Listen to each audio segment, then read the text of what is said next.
Alors oui, aujourd'hui, j'ai décidé de vous parler des luttes d'Annie Besant pour les droits des femmes, parce que je trouve que le féminisme d'Annie Besant est en fait sous-estimé. Ces luttes pour les droits des femmes ont tendance à être méconnues, et je pense que c'est parce qu'elle a en fait incorporé ces luttes dans des causes plus vastes au cours de sa vie, dans sa lutte pour la libre pensée, pour le socialisme, bien entendu pour la théosophie, dans sa lutte pour l'autodétermination de l'Inde.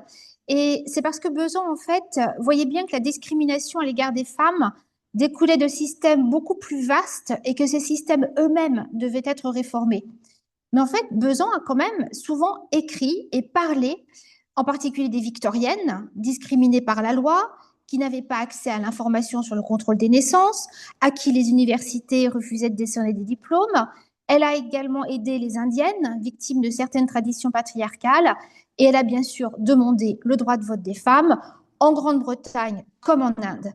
Alors, cette année, comme la Société théosophique célèbre son 50e anniversaire, j'ai trouvé qu'il était important de rappeler et d'honorer les combats pour les droits des femmes de celle qui fut la présidente de la Société théosophique de 1907 à 1933. Alors, Annie Besant a tout d'abord personnellement rejeté les contraintes morales, religieuses et juridiques qui pesaient sur les victoriennes. Et elle a utilisé sa propre histoire dans sa lutte pour les droits des femmes, partant souvent de sa situation pour dénoncer les problèmes qui affectaient en fait de nombreuses autres femmes. Elle a fait cela à travers de multiples articles, des conférences, ainsi que dans son autobiographie. Alors, il importe donc de revenir un peu sur sa vie pour vous montrer comment sa vie elle-même fut un combat pour les droits des femmes. Alors, Annie Besant était née en fait à Newwood et elle écrit qu'elle se souvenait à peine de sa première rencontre avec un jeune pasteur anglican nommé Frank Besant en 1836 parce que l'idée d'épouser ce jeune homme lui était totalement étrangère. Emily Wood, sa mère, par contre, était beaucoup plus pragmatique. En tant que veuve désargentée, Emily connaissait en effet que trop bien les difficultés rencontrées par les victoriennes de la classe moyenne qui n'avaient pas le soutien économique d'un mari. Et la mère d'Annie a donc vu en Frank Besant un époux idéal pour sa fille. Et Besant raconte plus tard, « Je me suis laissée entraîner dans des fiançailles avec un homme que je ne prétendais même pas aimer. » Annie et Frank Besant se marièrent en décembre 1867, alors qu'Annie avait tout juste 20 ans. Dans son autobiographie, Annie Besant brisa un tabou en révélant le traumatisme de sa nuit de noces. Bien des mariages malheureux datent de leur tout début, du choc terrible infligé à la pudeur et à la sensibilité d'une jeune fille impuissante et terrifiée. Quelques années plus tard, en 1878, Besant fut l'une des toutes premières victoriennes, et même en général femmes, à dénoncer le viol conjugal en termes clairs dans une conférence publiée ensuite sous le titre « Le mariage tel qu'il était, tel qu'il est et tel qu'il devrait être, plaidoyer pour sa réforme ». Voici ce qu'elle écrit. « Une femme mariée perd tout contrôle sur son propre corps, qui devient la propriété de son mari. La loi ne condamne ni la contrainte, ni la violence de la part du mari dans les relations conjugales. L'épouse peut souffrir, être malade, peu importe. Aucun viol ne peut être commis par un mari sur sa femme parce que son consentement donné lors du mariage est réputé valoir pour la vie entière. » Alors, pour information, l'existence du viol conjugal n'a été reconnue par la loi britannique, anglaise en l'occurrence, qu'en 1991, et en France, c'était juste un an avant, en 1990. C'est dire à quel point Annie Besant, en dénonçant cet état de fait, était incroyablement en avance sur son temps. Dans son autobiographie, Besant a également ouvertement reconnu son absence totale d'intérêt pour le rôle de bonne épouse petite bourgeoise victorienne, un aveu là aussi subversif à l'époque. Elle se souvient ainsi de ces dames qui me rendaient visite et qui ne parlaient que de leurs problèmes de domestique et de bébé auxquels je ne connaissais rien, qui étaient profondément indifférentes à tout ce qui avait compté pour moi avant mon mariage, la théologie, la politique, les questions sociales, et qui trouvaient étrange que je me soucie plus des grandes causes que de leurs discussions au sujet du petit ami de leur bonne ou de la quantité de beurre qu'on du Saint-Doux aurait très bien fait l'affaire, ma chère, utilisée par leur cuisinière. Alors, on ne se rend pas compte, mais là aussi, c'est moins subversif que le viol conjugal, mais c'était quand même très subversif, ce sarcasme sur ce rôle. Besan, pour sa part, tenta de résister aux exigences morales et sociales de son rôle d'épouse, mais son mari répondit par la violence, avec sa haute opinion de l'autorité du mari et de la soumission de l'épouse, fermement attaché qu'il était au concept de maître en son logis, se souvient Besan. En réaction à ces abus, elle finit, explique-t-elle, par ériger un mur de glace autour de moi, à l'intérieur duquel je livrais des batailles mentales qui faillirent me tuer. Cela n'empêcha pas Frank Besan de lui imposer des relations sexuelles. Leur fils, Digby, naquit en janvier 1869. La grossesse fut difficile et il fallut beaucoup de temps à Besan pour s'en remettre. Pourtant, elle fut bientôt de nouveau enceinte et leur fille, Mabel, vit le jour en août 1870, prématurément, parce que selon toute vraisemblance, Annie Besant avait subi des violences de la part de son mari pendant sa grossesse, comme le révéla leur médecin de famille lors du procès pour la garde de Mabel en 1878, sur lequel je reviendrai plus tard. Pendant ce temps, Besan, épuisé par ses accouchements rapprochés, sombra dans une profonde dépression et sans aucun accès à la contraception, elle vécut dans la terreur de tomber de nouveau enceinte. Avant que cette dépression ne la submerge, Besant elle écrivait déjà pas mal, mais elle écrivait en l'occurrence une nouvelle qu'elle soumit au Family Herald, un hebdomadaire familial, et elle reçut une coquette somme à l'époque, 30 shillings pour cette nouvelle. Cependant, jusqu'en 1870, un mari victorien était légalement propriétaire de tous les biens et revenus de son épouse. Besant ne le comprit et ne l'apprit à ses dépens que quand Frank empocha ses 30 shillings. Elle découvrit alors qu'en se mariant, elle avait abdiqué toute existence légale en faveur de son mari. En 1872, Annie Besant perdit sa foi chrétienne et annonça à Frank qu'elle ne communierait plus, même pas dans l'église où il officiait, l'église Sainte Margaret à Sibsey, le village de Lincolnshire où il s'était installé. Frank, craignant pour sa réputation, lui posa alors un ultimatum: la communion ou la séparation. Annie Besant, qui n'avait alors que 25 ans, choisit la seconde option, ce qui était extrêmement courageux à l'époque, surtout dans la classe moyenne.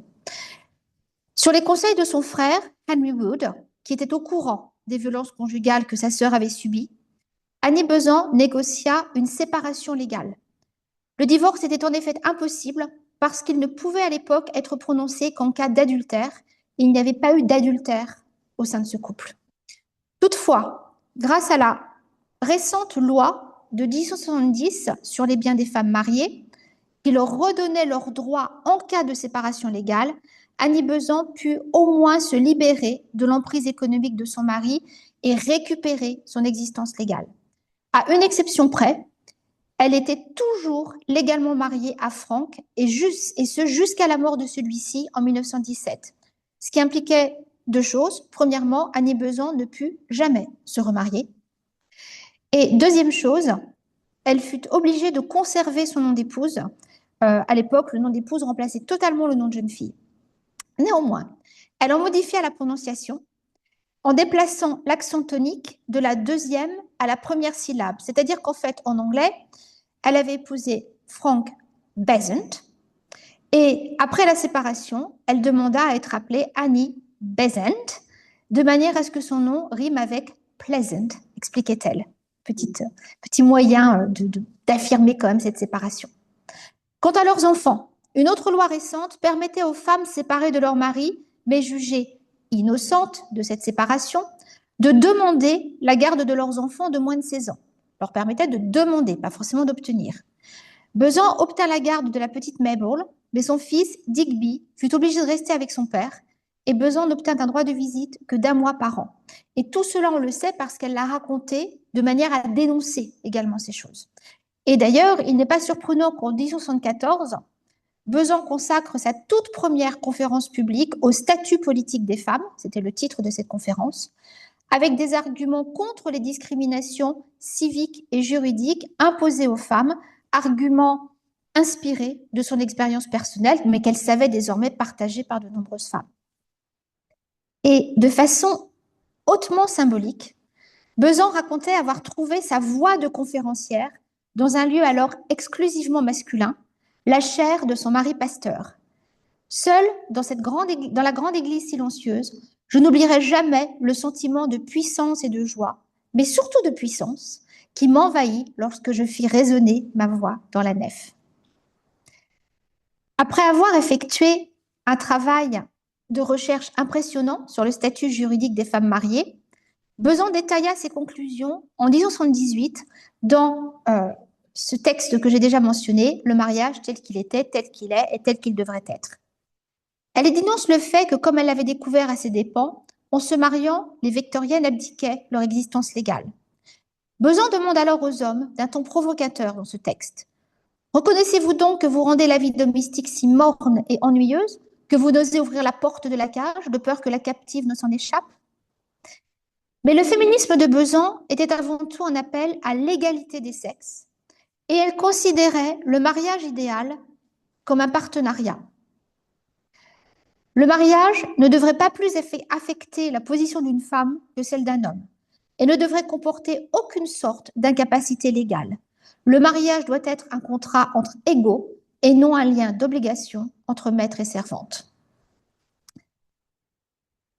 À partir de 1874, Besan utilisa sa position de vice-présidente de la National Secular Society, de la Société nationale pour la laïcité, société présidée par son ami Charles Bradlaugh, pour établir un lien entre laïcité et féminisme. Elle estimait en effet que le patriarcat de la société victorienne était enraciné dans et justifié par les institutions chrétiennes traditionnelles. Elle s'efforça de le démontrer dans le statut de la femme selon la Bible, paru en 1885. Alors, elle cite avant tout saint Paul dans ce texte et elle y observe que ce soit au sein du mariage ou dans toute autre relation, la femme est considérée dans la Bible comme la propriété de l'homme, un simple bien meuble. Mais elle conclut avec optimisme, les chaînes bibliques qui enserrent la femme sont en train d'être brisées par la libre pensée, et bientôt elle marchera au soleil, droite et sans entrave, l'amie, le soutien et l'amante, mais plus jamais l'esclave de l'homme. Avant qu'Annie Besant ne publie ces deux textes, elle s'était déjà attaquée au puissant tabou victorien du contrôle des naissances et de la contraception. En 1876, un libraire fut arrêté parce qu'il vendait un livre intitulé « Les fruits de la philosophie, manuel à l'usage des jeunes mariés ». Ce livre avait été écrit par un médecin américain du nom de Charles Knowlton. Publié pour la première fois en 1832, il s'agissait d'un essai médical dans lequel Knowlton donnait des conseils pratiques pour limiter les naissances au sein du couple.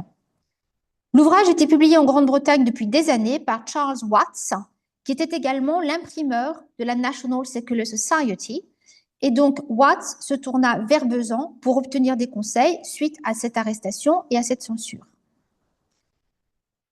Besan déclara qu'il était possible de défendre les fruits de la philosophie contre la loi de 1857 sur les publications obscènes. Aussi connue sous le nom de Lord Campbell's Act, cette loi s'appliquait en effet exclusivement aux œuvres écrites dans le seul but de corrompre les mœurs de la jeunesse et d'une nature calculée pour choquer la décence commune. Cela en exemptait donc les travaux scientifiques, en particulier médicaux, et Besan était donc raisonnablement confiante. Mais elle choisit de défendre le livre pour deux raisons. Tout d'abord, le principe de la liberté d'expression pour lequel se battait la National Secular Society, mais aussi parce qu'elle voyait dans les méthodes de contrôle de naissance promues par Knowlton un moyen pour les femmes d'échapper à ces grossesses répétées qui généraient alors tant de souffrance et de pauvreté. C'était néanmoins extrêmement risqué. Jusque-là, très peu d'essais sur le contrôle des naissances avaient été légalement publiés en Grande-Bretagne. Et le tabou autour du sujet était tel que même certains des alliés libre-penseurs de Besan refusèrent de la soutenir, y compris George Holyoake, l'inventeur même du concept de sécularisme, qui assura à Besan que si elle s'obstinait à republier l'essai de Knowlton, sa respectabilité ne s'en relèverait pas. Elle lui répondit « Est-ce que ma respectabilité compte si sa perte contribue à apporter un remède au désespoir de milliers de gens. Et Holyoake démissionna même d'ailleurs de la National Secular Society pour protester contre cette lutte de Besan. Parce que Annie Besant, ainsi que Charles Bradlaugh avec qui elle travaillait, décidèrent de réimprimer les fruits de la philosophie dans le but express de provoquer un procès. À l'époque, les procès étaient en effet fréquemment recherchés par les réformateurs comme moyen de faire connaître leur cause, mais aussi parce que le droit britannique s'appuie largement sur la jurisprudence. Et donc, Besant espérait qu'une victoire pourrait redéfinir les contours de la censure imposée par la loi sur les publications obscènes et donc rendre possible plus de publications sur la contraception et le contrôle des naissances.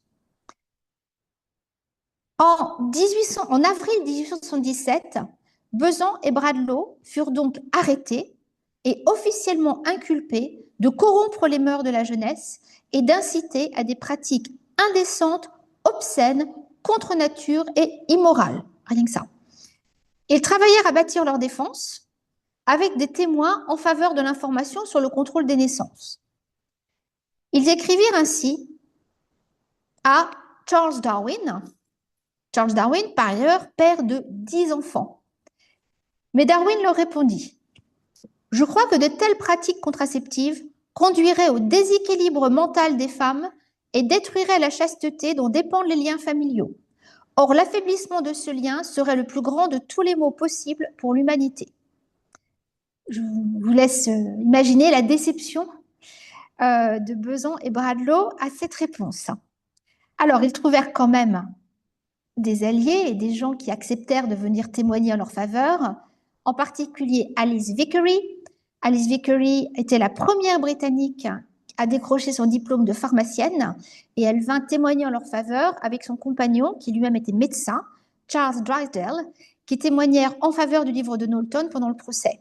Et il faut dire que tous deux soutenaient l'amour libre, le contrôle des naissances et la déstigmatisation des naissances hors mariage. C'était vraiment des gens assez extraordinaires. Annie Besant reçut également de nombreuses lettres de soutien, en particulier de gens qui étaient parvenus à lire l'ouvrage, Les fruits de la philosophie, parfois des gens très humbles, l'ouvrage était vendu très peu cher, comme ce monsieur, veuf, qui lui raconte « Nous nous sommes mariés à l'âge de 22 ans. Ma femme a vécu 12 ans de plus.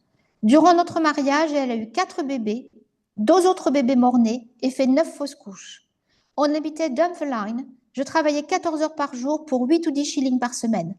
Si ma femme et moi avions connu les fruits de la philosophie, cela nous aurait tellement aidés. » Donc, lettre qu'elle a bien entendu produite au moment du procès.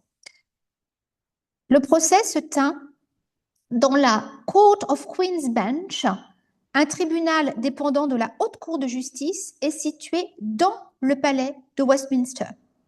Et le Lord Chief Justice Alexander Cockburn, le plus haut magistrat d'Angleterre à l'époque, présida le procès. Et juste pour vous montrer à quoi il ressemble, le procureur général, voilà, en était Harding Gifford, quelqu'un de très très conservateur, et donc il faut imaginer qu'Annie Besant dut essayer de convaincre ces messieurs de la cause de la contraception. Alors, sans surprise, les procès à l'époque étaient publics. La salle d'audience fut bondée pendant les 3 jours du procès, dont la presse parla longuement, exactement comme Annie Besant l'avait espéré. Il y a un énorme retentissement dans la presse. Et Annie Besant, donc là, vous voyez ma recherche dans le Times, mais il y a plein d'autres journaux où il y a l'ad verbatim du procès, on a absolument tous les détails. Donc là, c'est carrément The Times. Annie Besant prit elle-même la parole pour plaider en faveur du livre de Knowlton. Et donc là, c'est en fait d'ailleurs un dessin paru dans la presse qui la montre en train de plaider. Et ce faisant, elle devint la toute première femme britannique à s'exprimer officiellement et publiquement sur le sujet du contrôle des naissances. Et elle dénonça au passage l'hypocrisie de la société victorienne en la matière. Voici ce qu'elle dit, entre autres choses parce que son plaidoyer est beaucoup plus long et je vous invite à le lire. Non seulement les femmes mariées parlent constamment de leur volonté de limiter le nombre de leurs enfants, mais elles ont recours à de nombreux moyens de contraception dangereux pour leur santé. Cela n'arriverait pas si vous ne leur refusiez pas l'accès à ces informations que vous pensez qu'il est immoral de leur donner. Le jury, à l'époque, était uniquement composé d'hommes issus des classes supérieures. Le jury rendit un verdict très ambigu. Le jury dit « Nous sommes unanimement d'avis que l'ouvrage en question est destiné à dépraver la morale publique », ce qui signifie que l'ouvrage de Knowlton était toujours censuré. Mais ils ajoutent « Dans le même temps, nous exonérons les accusés de toute intention dépravée en le publiant », ce qui signifie qu'Annie Besant et Charles Bradlaugh ne furent pas condamnés pour cela.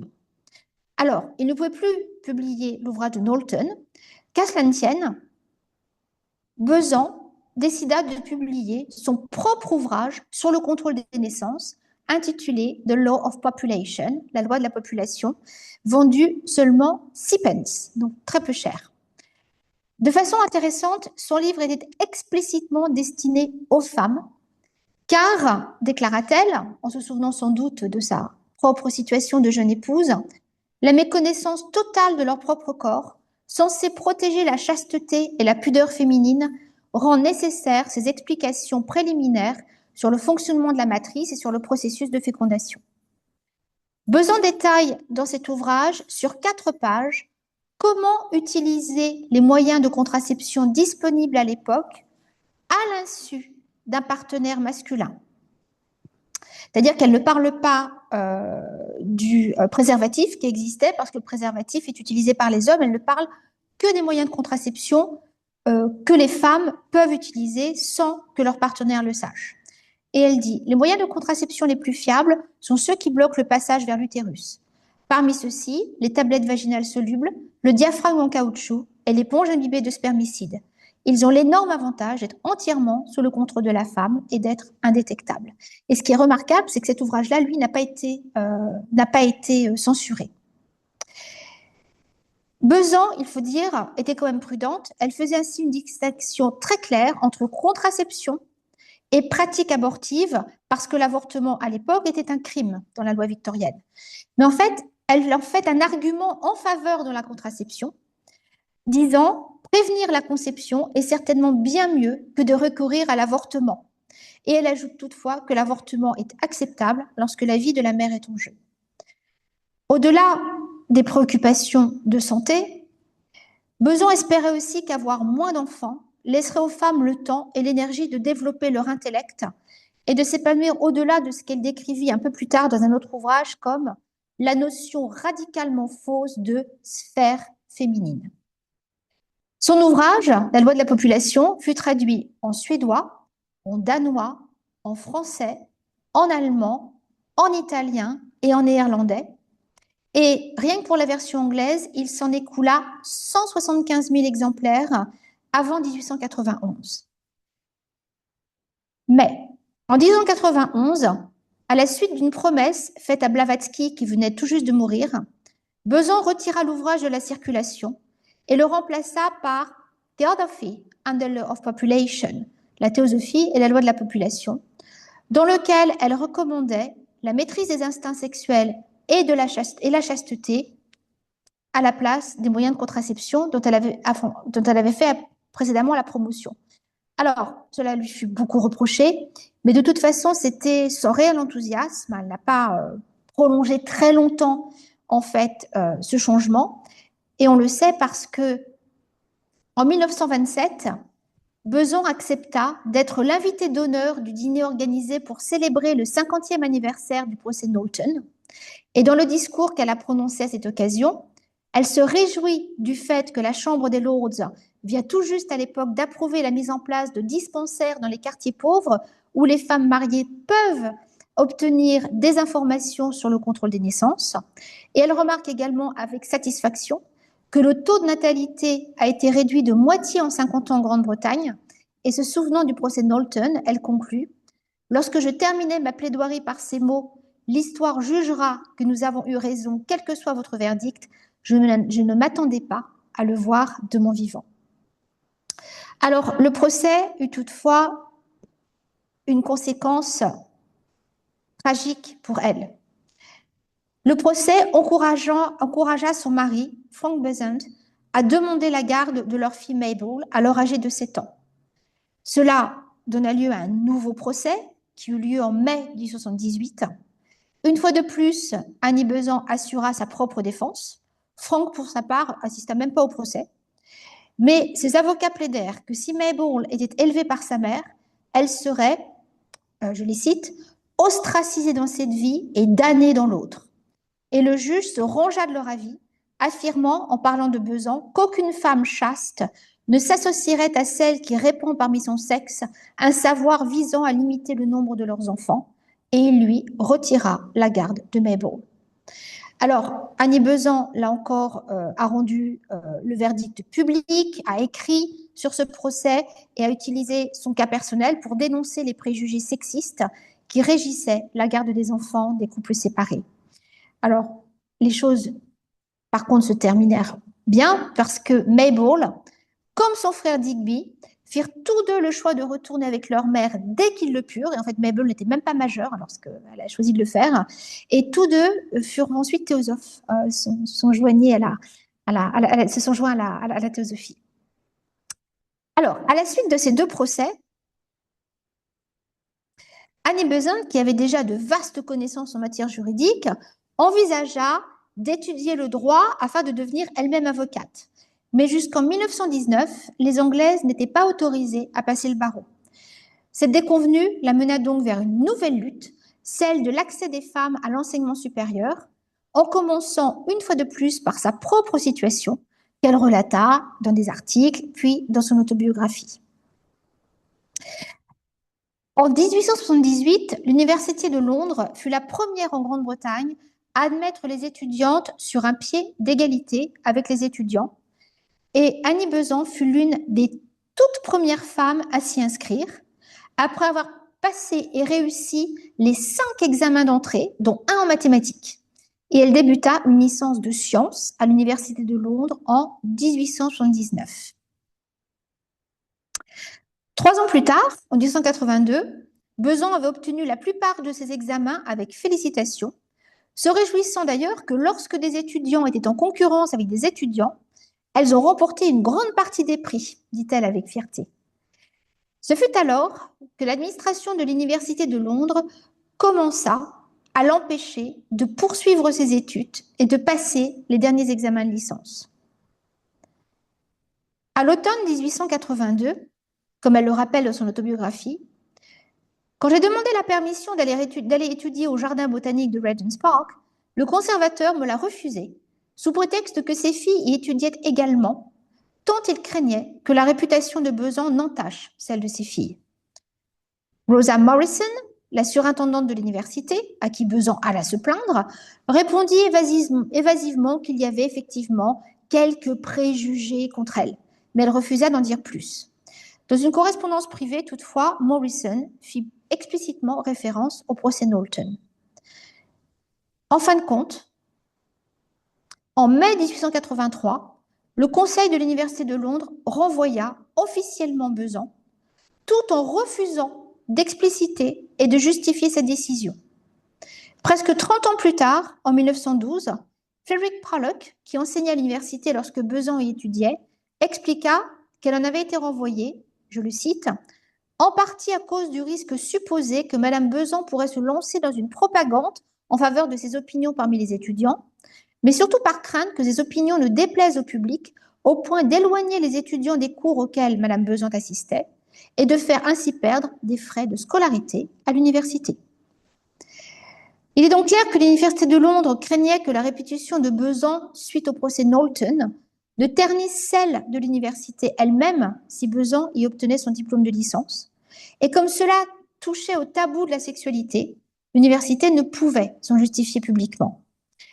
C'est donc le combat de Besant en tant que femme, pour les femmes, contre le tabou victorien du contrôle des naissances, qui lui coûta son diplôme.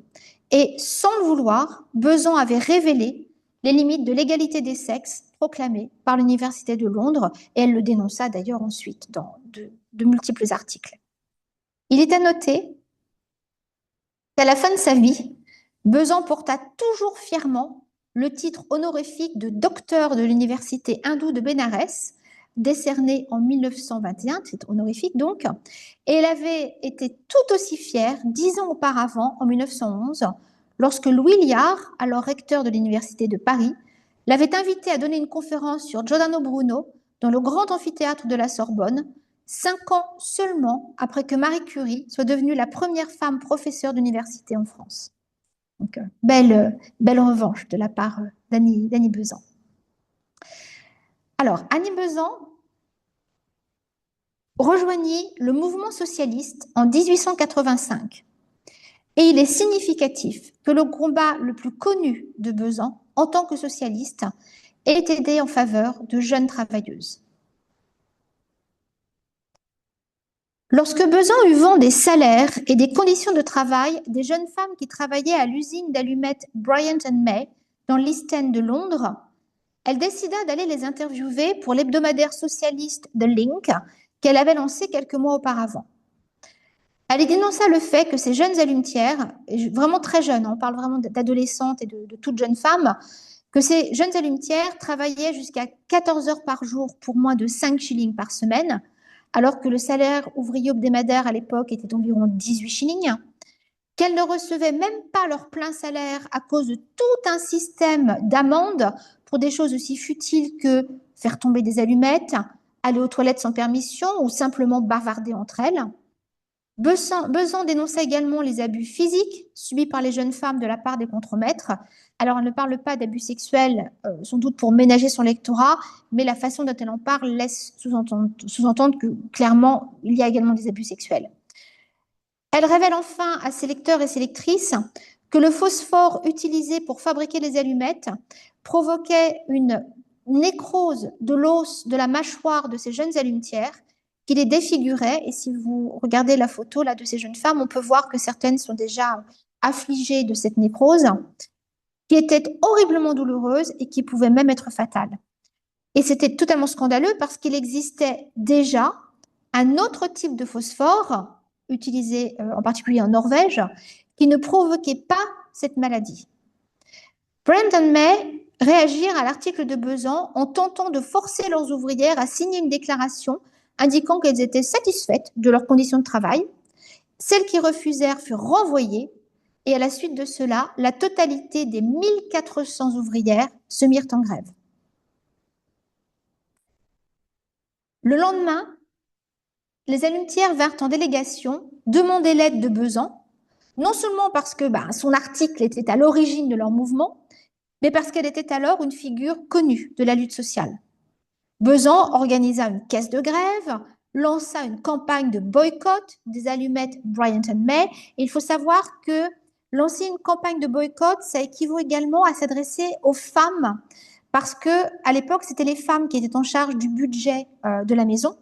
Et donc, c'était les femmes qui achetaient les allumettes. Donc, quand on lance une campagne de boycott, on lance aussi une campagne vers des femmes qui viennent donc aider d'autres jeunes femmes, en l'occurrence. Elle accompagnait également une délégation de ces jeunes ouvrières au Parlement pour qu'elles puissent témoigner de leurs conditions de travail devant les députés. Et Annie Besant avait quelques amis parmi ces députés.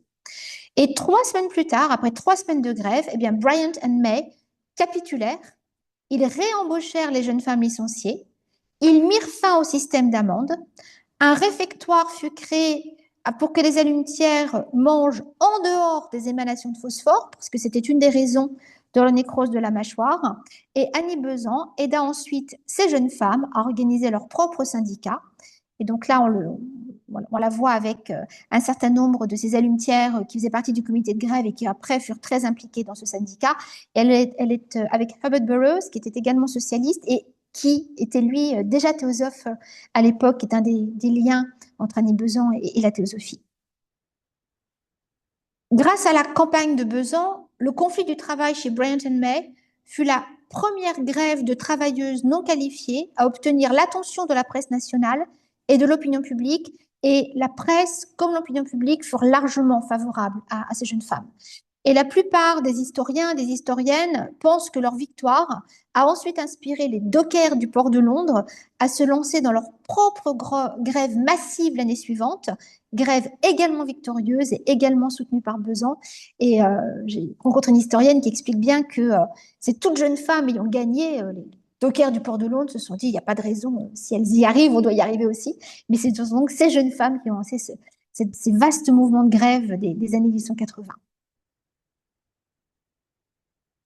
Et puis, Annie Besant, comme vous l'imaginez, a bien entendu lutté pour le droit de vote des femmes. Le droit de vote des femmes, le droit de vote à l'époque était censitaire, c'est-à-dire qu'il dépendait de la propriété ou de l'assujettissement à l'impôt. Mais bien qu'il soit censitaire, dépendant de la propriété ou de l'assujettissement à l'impôt, toutes les Britanniques étaient explicitement exclues du droit de vote pour le Parlement depuis 1832, y compris les célibataires ou les veuves qui remplissaient les conditions du cens.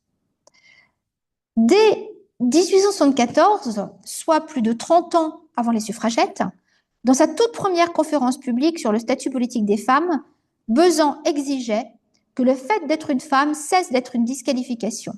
Et elle avertissait: les femmes commencent à songer à la résistance. Un murmure profond et sourd se fait entendre, encore étouffé, mais qui gagne chaque jour en intensité. Et de tels murmures ont toujours été les signes précurseurs de la révolte. Alors, la révolte est arrivée 30 ans plus tard, mais elle ne se trompait pas. Besant prophétisait alors: nous gagnerons le droit de représentation au Parlement, et quand nous aurons gagné, ces lois qui oppressent les femmes seront réformées. Alors, elle parle là du droit de vote pour le Parlement. Mais entre-temps, la loi de 1870 sur l'enseignement élémentaire avait créé des conseils scolaires élus localement de manière à organiser l'enseignement élémentaire au niveau local. Et les femmes contribuables obtinrent le même droit de vote que les hommes pour ces conseils scolaires, ainsi que le droit de se présenter à ces conseils scolaires. Et en 1876, dans le National Reformer, Besant se réjouit d'ailleurs de l'élection de 4 femmes au London School Board, au conseil scolaire des écoles élémentaires de Londres. Et en 1888, eh bien, elle décide de se présenter elle-même à ce conseil pour la circonscription ouvrière de Tower Hamlets dans l'East End de Londres. Et dans sa profession de foi, Besant affirme: il y a besoin de femmes au conseil scolaire de Londres et il y a trop peu de candidates. Les femmes se sont montrées utiles, en particulier pour tout ce qui est de l'ordre administratif, chaque fois qu'elles ont été élues par le public à des postes de confiance. Alors, en tant que femme, je vous demande de m'élire. Besant fut élue et elle travailla sans relâche au conseil scolaire pendant les 2 années durant lesquelles elle y siégea. Et donc, elle n'était pas la seule femme, comme on peut le voir sur ce petit sketch. Et on voit qu'elle était effectivement très active. Donc Annie Besant se trouve dans le coin supérieur gauche. Et la légende dit, Mrs. Besant propose que le Conseil demande au Parlement de décréter que toutes les écoles élémentaires publiques soient gratuites. Ce n'était pas encore tout à fait le cas. Et Annie Besant, qui était socialiste à l'époque, militait pour cela. Elle militait également pour les cantines gratuites et pour des écoles totalement laïques également. En 1890, un journal, le Reynolds Newspaper, cita Besant en exemple lorsque la Chambre des Lords rejeta un projet de loi visant à permettre aux femmes de siéger aux conseils municipaux, estimant que, je cite ce journal, certains de ces conservateurs obtus ont peur que des femmes compétentes qui participent désormais à la vie publique ne les prennent en défaut, comme Mrs. Besant, par exemple, au conseil scolaire de Londres. Donc, elle utilise la possibilité d'être élue, le droit de vote, dès que c'est possible. Mais ce n'est pas encore le droit de vote pour le Parlement. La puissante National Union of Women's Suffrage Societies, NUWSS, l'Union nationale des sociétés pour le droit de vote des femmes, dirigée par Millicent Garrett Fawcett, fut lancée en 1897, suivie en 1903 par la Women's Suffrage and Political Union, WSPU, l'Union politique pour le droit de vote des femmes, mouvement minoritaire et radical, fondé par Emmeline et Christabel Pankhurst, dont les militantes adoptèrent le surnom de suffragettes. Même si Annie Besant, qui était devenue théosophe en 1889, vivait désormais en Inde la majeure partie de l'année depuis 1895, elle s'impliqua dans cette nouvelle phase de la lutte pour le droit de vote des femmes en Grande-Bretagne. Elle participa ainsi à la procession de quelques 40 000 femmes organisée en juin 1911, quelques jours avant le couronnement du roi George V. Et cette procession était très importante dans ce mouvement parce qu'elle se voulait un contrepoint aux cérémonies officielles du couronnement dominées par les hommes. Et elle se voulait également une dénonciation de l'invisibilité institutionnelle des femmes. Et donc Besançon est quelque part voilà, dans ce défilé. Et ce soir-là, Besançon s'adressa à une foule de 10 000 personnes rassemblées au Royal Albert Hall et elle conclut son discours, simplement intitulé Votes for Women, par un appel à la fraternité universelle et à l'égalité des sexes. Et on sait que ce discours a été vivement applaudi.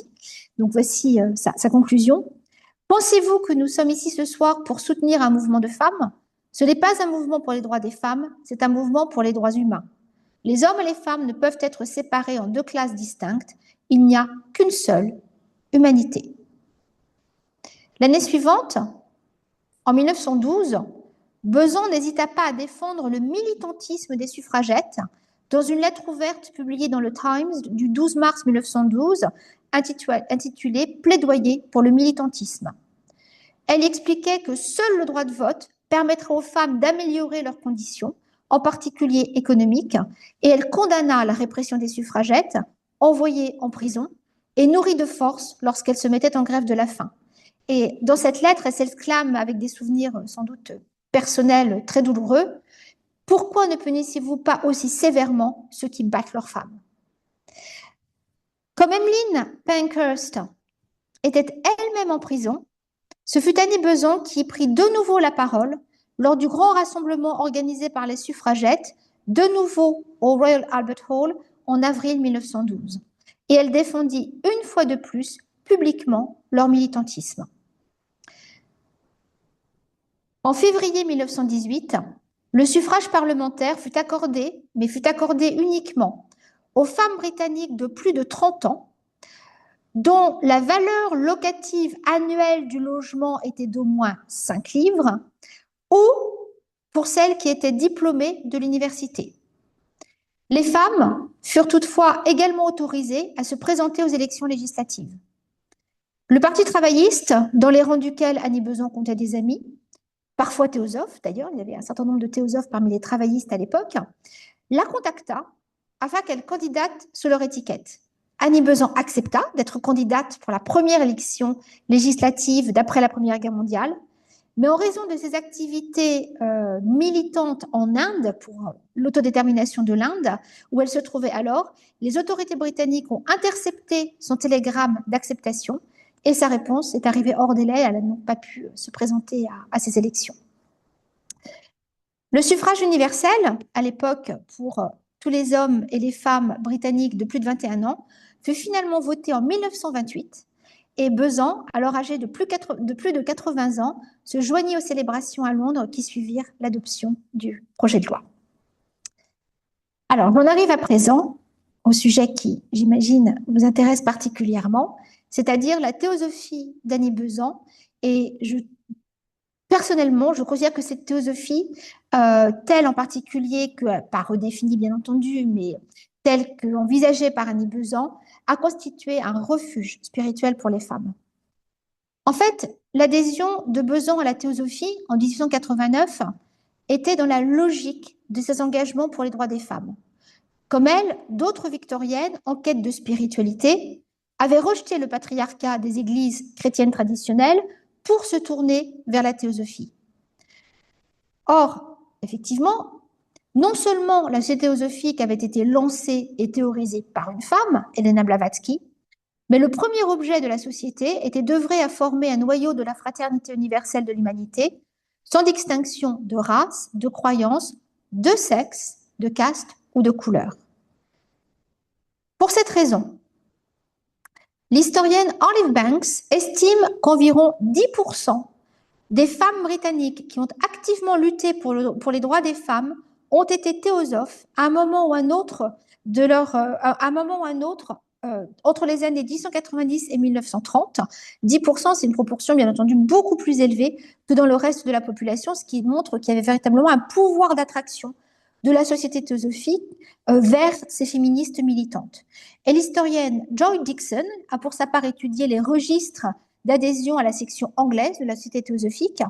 Et elle a découvert que la moitié des membres étaient des femmes en 1895, les 2/3 entre 1900 et 1910, et près des 3/4 entre 1915 et 1925, qui montrent bien là aussi véritablement la force d'attraction de la théosophie pour les femmes, en particulier à ce moment-là où Annie Besant en était devenue la présidente. Et d'ailleurs, de façon très significative, un certain nombre de suffragettes de premier plan ont adhéré à la Société théosophique dans les premières années de la présidence d'Annie Besant, notamment Esther Bride, Clara Codd, Margaret Cousins, mais également Charlotte Despard, Annie Kenney et Dora Montefiore. Et Despard publia d'ailleurs en 1913 un texte très intéressant, La théosophie et le mouvement des femmes, dans lequel, comme Besant, elle exprime sa croyance en une humanité commune à l'homme et la femme, car, par nature, par essence et dans leur but, bien qu'inconsciemment, ils ne font qu'un, écrit-elle. De toute façon, en 1892, Annie Besant expliqua que la doctrine théosophique de la réincarnation enseignait que tous les individus faisaient l'expérience de réincarnation masculine et féminine. Voilà ce qu'elle écrit. L'ego lui-même est asexué, et chaque ego, au cours de ses myriades de réincarnations, habite des corps masculins et féminins. Comme la réalisation de l'humanité parfaite est l'objet de la réincarnation, et que pour cela les éléments positifs et négatifs doivent parfaitement s'équilibrer, il est facile de comprendre que l'ego doit faire la pleine expérience des caractéristiques masculines et féminines via des corps physiques appropriés et qu'il lui est donc nécessaire d'alterner les sexes. Besant se lança également dans une étude de ses vies antérieures à partir de 1895 et elle en conclut qu'elle avait été, entre autres, Giordano Bruno dans une vie antérieure. Et le sexe de Bruno, donc, qui était un homme, n'était bien entendu pas un obstacle à cette conclusion, car pour Besant, la réincarnation expliquait aussi la raison pour laquelle, je la cite, « Nous rencontrons de nobles individus d'un sexe qui développent les caractéristiques historiquement rencontrées chez l'autre. » Il faut voir que c'est une vision extraordinairement transgressive dans cette Angleterre de la fin du XIXe siècle, qui venait alors tout juste de condamner Oscar Wilde aux travaux forcés en raison de son homosexualité.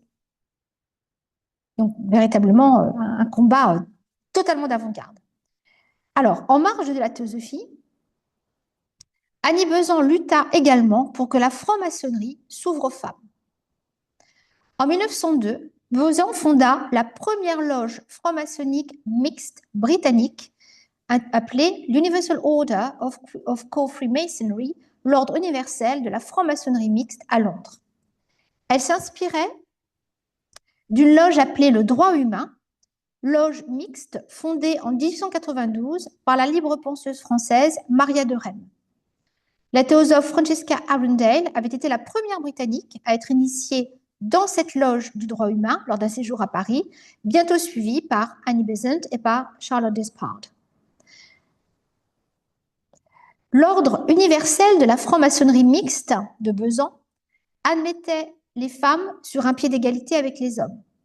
En 1909, dans le Co-Mason, le périodique de la loge, elle s'en justifiait. Un mouvement qui prétend être une fraternité de l'humanité ne peut atteindre son but s'il refuse l'entrée à la moitié de la famille humaine. La franc-maçonnerie mixte, telle que voulue par Besant, était hautement ritualisée, mais les femmes avaient accès à la même hiérarchie complexe de rangs, de titres et d'attributions que les hommes. Et de façon significative, ce fut en tenue maçonnique qu'Annie Besant défila lors de la grande procession des femmes dont je vous ai parlé, organisée en marge du couronnement de George V en juin 1911. Et en septembre de la même année, 1911, l'Ordre universel de la franc-maçonnerie mixte organisa une cérémonie sur Tavistock Square dans Bloomsbury pour célébrer la pose de la première pierre du siège londonien de la Société théosophique, un bâtiment que voici, dessiné par Edward Lutyens, l'architecte de New Delhi et mari de la théosophe Emily Lutyens. Et Besant fut la première femme britannique à effectuer ce rituel maçonnique. Alors, le bâtiment s'avéra malheureusement trop ambitieux et dû être vendu dès 1914 et il existe toujours. Il a échappé au bombardement de Londres et il abrite aujourd'hui la British Medical Association. Si vous pouvez aller le voir. Dans les années 1920, l'ordre universel de la franc-maçonnerie mixte, toujours dirigé par Besan, comptait 40 loges en Angleterre, dont 10 à Londres et plusieurs en Inde. Et cela m'amène maintenant au chapitre sur Annie Besant et les droits des femmes en Inde. Alors, comme nous allons le voir, le volet indien de la lutte d'Annie Besant pour les droits des femmes est plus complexe, parce que sa position vis-à-vis des Indiennes reste à ce jour controversée, et je pense que je serais ravie d'en débattre avec vous, et je pense que ce sera sûrement un sujet de discussion et de questions. Besant, occidental, théosophe, dans une Inde colonisée par les Britanniques, se retrouva en effet face à des dilemmes culturels, politiques et moraux qui n'étaient encore même pas clairement identifiés à l'époque, tels que la question de ce que nous appelons aujourd'hui l'ingérence humanitaire, l'appropriation culturelle, le relativisme culturel, etc. Annie Besant visita l'Inde pour la première fois en 1893 et s'y installa en 1895. Elle commença alors à prôner un renouveau culturel et spirituel hindou, ou du moins l'idée qu'elle se faisait de l'hindouisme originel. Et au moins jusqu'en 1900, elle ne s'autorisa pas à critiquer les coutumes traditionnelles qui pesaient sur les femmes hindoues, y compris le mariage des petites filles ou l'interdiction du remariage des veuves ainsi que leur ostracisation. Annie Besant prit même la défense de ces traditions au début de son séjour en Inde. Alors, il est vrai toutefois que les réformes imposées par les Britanniques avaient suscité de violentes réactions au sein de la population indienne. La loi de 1856 sur le remariage des veuves hindoues est même considérée par certains historiens et historiennes comme l'une des causes de la révolte des Sipahis de 1857.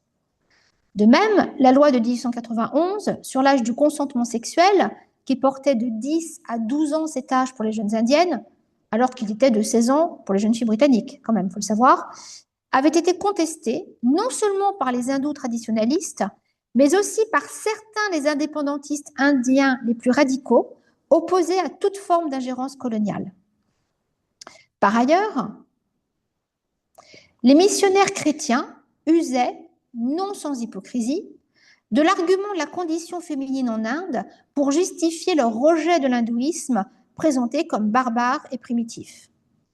Et bien que Besant et les théosophes aient été l'objet d'attaques de la part de ces mêmes missionnaires, Besant redoutait que les gens en Inde ne fassent l'amalgame et donc se montrait extrêmement prudente.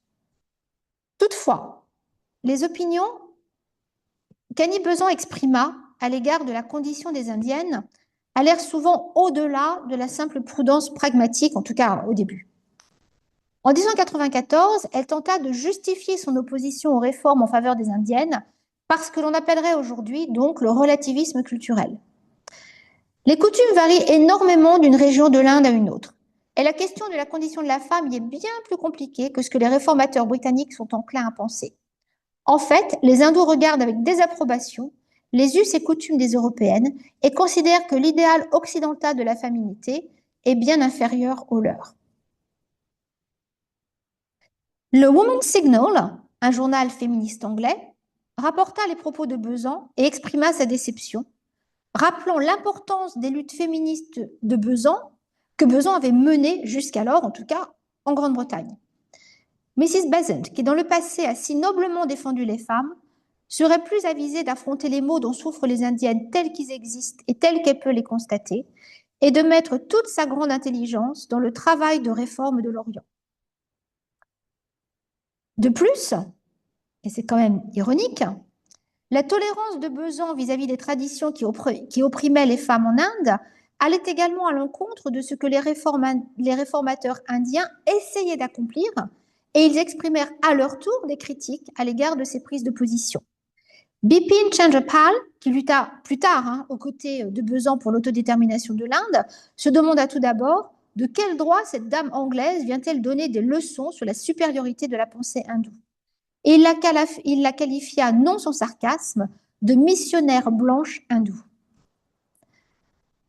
De son côté, l'Indian Social Reformer, un hebdomadaire progressiste publié à Bombay, demanda à Annie Besant, fin 1894, quelle spiritualité peut bien exister dans un pays où des petites filles peuvent être veuves dès le berceau et condamnées contre leur volonté à une vie de servitude. Nous demandons à celles et ceux qui aiment l'Inde de se soucier du sort de ces petites veuves avant d'exalter la spiritualité de notre pays. Donc, des critiques. Alors, Annie Besant commença à écouter ces critiques, à les prendre en compte à partir de 1900. À l'occasion du 25e anniversaire, il y a donc un nouveau anniversaire, de la Fondation de la Société théosophique, Annie Besant donna 4 conférences à Bénarès, dont une intitulée Womanhood. Dans cette conférence, Besant développe toujours une vision idéalisée de la société védique, dans laquelle les femmes, affirme-t-elle, ne souffraient pas de discrimination et d'oppression. Mais elle reconnaît enfin dans cette conférence l'existence de ces discriminations dans l'Inde en 1900, mais elle les qualifie de dérives, de pratiques historiquement récentes, contre lesquelles il est donc permis de lutter. Les réformes qu'elle suggère dans cette conférence, explique-t-elle, ne découlent en effet pas d'une volonté d'occidentaliser l'Inde, mais du désir de revenir à ce qu'elle estime être l'hindouisme originel qui, selon elle, valorisait les femmes. Et elle explique donc aux Indiens, vous n'imiterez pas l'Occident, vous vous conformerez à votre propre culture ancestrale en donnant plus de liberté aux femmes. Elle se permet aussi, cette fois, de critiquer les hindous les plus traditionnalistes. Ces hommes sont aussi dangereux pour l'avenir spirituel de l'Inde que ceux qui souhaitent complètement occidentaliser le pays. Ce faisant, on peut quand même constater avec Bipin Chandrapal qu'Annie Besant continue à vouloir donner des leçons aux hindous, ce qui est quand même toujours un peu dérangeant. Quoi qu'il en soit, en 1903, Besant aborde la question difficile du statut des veuves avec son essai Widow Remarriage. Toujours prudente, elle y suggère que seules les veuves dont le mariage n'a jamais été consommé puissent se remarier, tandis que les autres pourraient devenir enseignantes ou infirmières, explique-t-elle. Elle ajoute néanmoins, de façon subversive, certains parmi ceux qui tiennent l'institution du mariage en haute estime pensent qu'un veuf ne devrait pas plus se remarier qu'une veuve. Besant se prononce aussi l'année suivante contre le mariage des petites filles dans un texte intitulé The Education of Indian Girls, parlant de ces victimes sans défense, vendues comme esclaves par leur propre père à des maris corrompus. Et elle se demande, est-il possible que l'Inde soit libre tant que cet esclavage des enfants subsistera? Dans ce texte sur l'éducation des petites indiennes, Besant appelle également à un mouvement national pour l'éducation des filles. Cependant, quand on lit ce texte, on s'aperçoit qu'elle exprime à nouveau un fort relativisme culturel, affirmant, je la cite, que les occidentales sont éduquées selon des critères qui ne conviennent pas à l'éducation des orientales. Alors que Besant s'est battue pour l'accès des femmes britanniques à l'université, elle estime que l'Inde a besoin, je la cite, d'épouses et de mères noblement éduquées, de gardiennes du foyer sages et tendres, capables d'instruire leurs enfants, d'assister et de conseiller leurs maris, de soigner les malades, plutôt que de jeunes femmes diplômées, formées à la vie professionnelle. Et Besant décrit ironiquement exactement l'idéal féminin victorien qu'elle a subi, dénoncé et contre lequel elle se rebellait. Et c'est pour ça que je parle de relativisme culturel, c'est-à-dire que cet idéal qui oppressait les Britanniques aurait été, selon elle, le modèle à suivre pour les Indiennes. Ce qui mérite effectivement une certaine réflexion. Besant affirme qu'étant donné leur futur rôle de femme au foyer, seule une éducation élémentaire est nécessaire aux petites Indiennes, accompagnée de leçons sur la gestion du foyer et de cours de musique, de dessin et de broderie, pour ajouter au charme de la maisonnée, dit-elle. Là encore, il s'agit de la vision traditionnelle de l'éducation des filles, qui plus est uniquement destinée à celles issues des classes moyennes et supérieures, et de fait, une éducation finalement assez semblable à ce que les missionnaires chrétiens proposaient dans leurs propres écoles. Avec toutefois une différence. C'était que Besan insistait également sur l'importance de l'éducation religieuse des petites hindous, en particulier sur l'enseignement du sanskrit, alors que les hindous traditionnalistes interdisaient aux femmes de l'apprendre. Mais cela s'explique par le fait que Besan souhaitait concentrer ses efforts éducatifs sur les petites hindous issues des castes supérieures, en particulier les petites brahmanes, car elle considérait ces fillettes comme les futures gardiennes spirituelles de l'Inde, l'exacte transposition de l'idéal spirituel victorien de l'ange du foyer qu'elle avait, là aussi ironiquement, elle-même rejeté.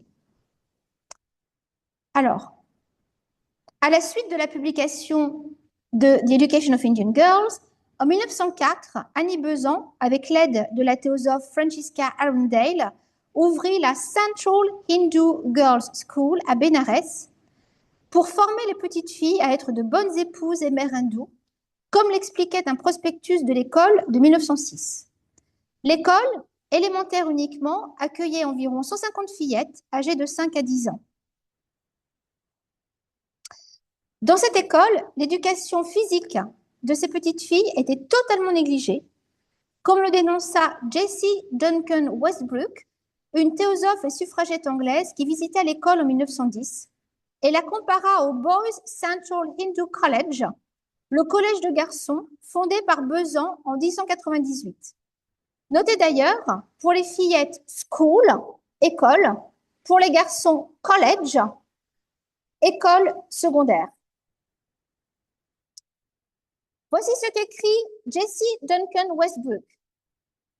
Les garçons ont d'excellents terrains de jeu, une vie sociale intéressante, ils font la course, ils jouent au cricket et au football, ils nagent dans le fleuve, les filles vont à l'école et on repart dans un chariot fermé comme une cage, et cela est censé suffire pour leur faire prendre l'air et les distraire. Malgré ces défauts, la Central Hindu Girls School devint le modèle de nombreuses autres écoles élémentaires de filles ouvertes en Inde par la Société théosophique au cours des années 1900, après l'envoi en 1905 par Annie Besant aux différentes branches d'une lettre justifiant ses choix pédagogiques. L'éducation anglaise ordinaire aux missionnaires donnée aux filles est destructrice de tous les idéaux hindous et de la sainteté du foyer hindou. Les hindous les plus religieux protègent donc rigoureusement leurs femmes et leurs filles de son influence. Seule la société théosophique peut aborder cette question avec succès dans tout le pays, et je suggère que chaque branche s'efforce de fonder une école de filles dirigée selon les lignes établies. Alors, un point positif était que certaines des enseignantes recrutées pour ces écoles étaient des veuves hindoues formées à ce métier, comme Besan l'avait préconisé. Toutefois, lorsqu'Annie Besant s'impliqua activement dans la campagne pour l'autodétermination de l'Inde, à partir des années 1910, elle abandonna ses opinions les plus conservatrices et arriva à la conclusion que seule une Inde réformée, qui rejetterait les traditions justifiant l'inégalité et l'oppression des femmes, pourrait se libérer du joug britannique. Dans une série de conférences données à Madras en 1913 et publiées sous le titre Wake Up India, Debout l'Inde, Réveil de l'Inde, A Plea for Social Reform, Besan s'exprima enfin contre le système des castes, contre le mariage des enfants et clairement cette fois contre l'enfermement des femmes, estimant que les Indiens ne méritent pas d'être libres politiquement tant qu'ils n'auront pas donné aux Indiennes leur liberté sociale, tant que les hommes et les femmes ne marcheront pas côte à côte, main dans la main.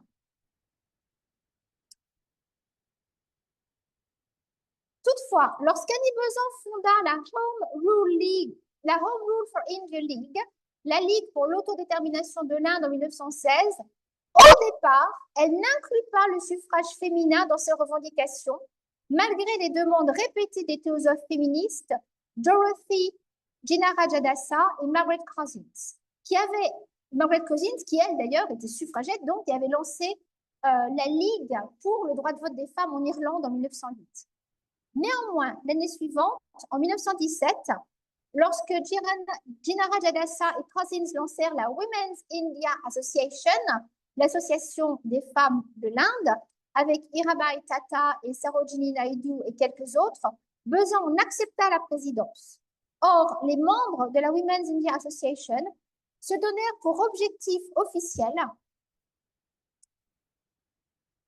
de faire prendre conscience aux femmes de leur responsabilité en tant que filles de l'Inde, de former des groupes de femmes qui œuvreront à leur développement personnel et à leur éducation et se mettront au service des autres, de leur faire comprendre que l'avenir de l'Inde est en grande partie entre leurs mains, car en tant qu'épouses et mères, elles ont la tâche de former et de guider les futurs dirigeants de l'Inde, de garantir aux femmes le droit de vote aux conseils municipaux et législatifs tel qu'il est ou sera accordé aux hommes, de garantir aux femmes le droit d'être élues membres de tous les conseils municipaux et législatifs, mais aussi de promouvoir l'éducation primaire, universelle et obligatoire des filles, d'abolir le mariage des enfants, de porter l'âge du consentement sexuel à 16 ans pour les jeunes filles.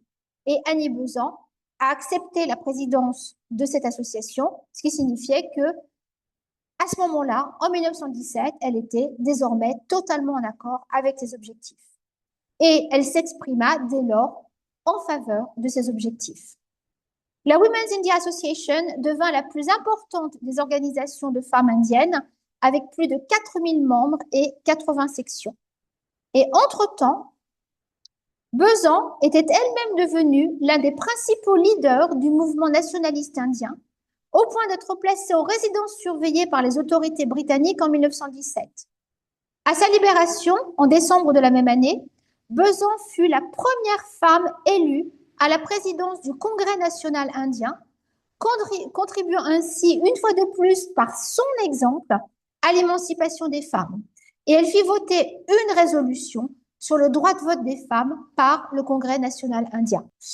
Le même mois, à la tête d'une délégation de femmes, Besant rencontra Edwin Montagu, le ministre britannique en charge de l'Inde, qui était en visite officielle à Madras, et elle exigea de ce ministre que tout projet d'autonomie de l'Inde inclue le droit de vote des femmes. Comme nous l'avons vu en février 1918 au Royaume-Uni, un droit de vote censitaire pour le Parlement fut accordé aux femmes de plus de 30 ans. Mais la loi ne s'appliquait pas au reste de l'Empire et donc pas à l'Inde. La Women's India Association, présidée par Besant, protesta, organisa des pétitions, mais leurs revendications furent d'abord ignorées par le gouvernement britannique, dont le projet de loi de juillet 1919 sur le gouvernement de l'Inde ne prévoyait toujours pas d'accorder un droit de vote aux Indiennes. Les suffragettes indiennes décidèrent alors d'envoyer une délégation à Londres et choisirent Sarojini Naidu, Mirabai Tata et Annie Besant pour former cette délégation. Toutes trois, elles organisèrent des réunions publiques à travers le Royaume-Uni et rencontrèrent le soutien des femmes britanniques. En conséquence, l'année suivante, la loi, cette fois votée de 1919 sur le gouvernement de l'Inde, autorisa les assemblées provinciales indiennes à accorder un droit de vote aux femmes. En 1921, Madras fut la première législature à adopter une résolution accordant aux femmes le même droit de vote qu'aux hommes, et Besant fut invité à prendre la parole lors des célébrations qui suivirent. Annie Besant lança ensuite un appel à la rédaction d'une constitution de l'Inde. Le London Magazine écrivit alors « L'unique rivale de Gandhi en Inde est une femme, peut-être la plus remarquable des femmes de notre époque. » En effet, sous son impulsion, les leaders nationalistes indiens acceptèrent l'idée d'une convention nationale. L'Indian National Convention se réunit plusieurs fois entre avril 1924 et avril 1925. Elle comprenait 256 membres, dont des délégués de la Women's India Association et dont, bien entendu, Annie Besant, qui en présida plusieurs comités. La Convention rédigea un nouveau projet de loi de gouvernement de l'Inde, The Commonwealth of India Bill, qui incluait toute une liste de droits fondamentaux, dont l'égalité des sexes.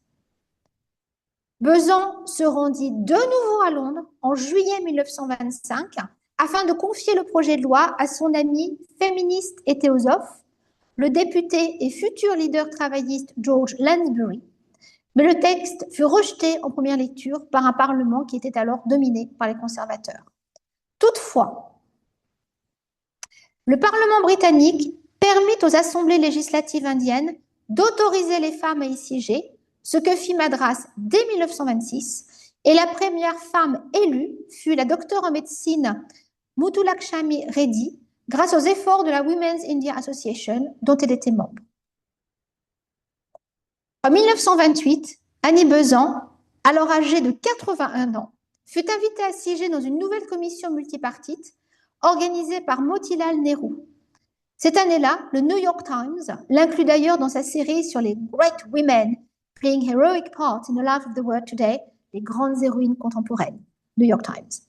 Le rapport Nehru, publié en 1928, co-rédigé par Besant, reprenait la liste des droits fondamentaux et exigeait lui aussi l'égalité des sexes. Une fois encore, Besant fit le voyage de Londres en 1930 pour défendre les rapports et donner une tournée de conférences. Le texte fut débattu lors des 3 grandes tables rondes de 1930-1932 sur l'Inde, mais la loi sur le gouvernement de l'Inde de 1935 n'inclut pas la liste de droits fondamentaux qui avait été défendue par Besant.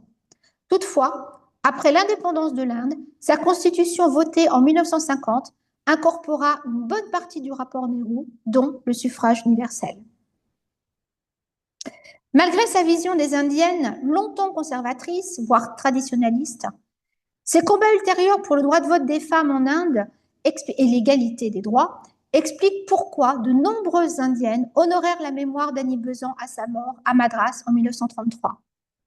Sarojini Naidu, féministe, théosophe, poétesse engagée, et deuxième femme après Besant à présider le Congrès national indien en 1925, à la mort de Besant, dit de sa compagne de lutte, Annie Besant a fait plus en son temps pour les femmes en Inde que toute autre indienne. Avant cela, comme nous l'avons vu, Besant avait longuement lutté pour les droits des femmes britanniques et son féminisme, malgré ses failles peut-être, mérite grandement d'être réévalué aujourd'hui. Je vous remercie.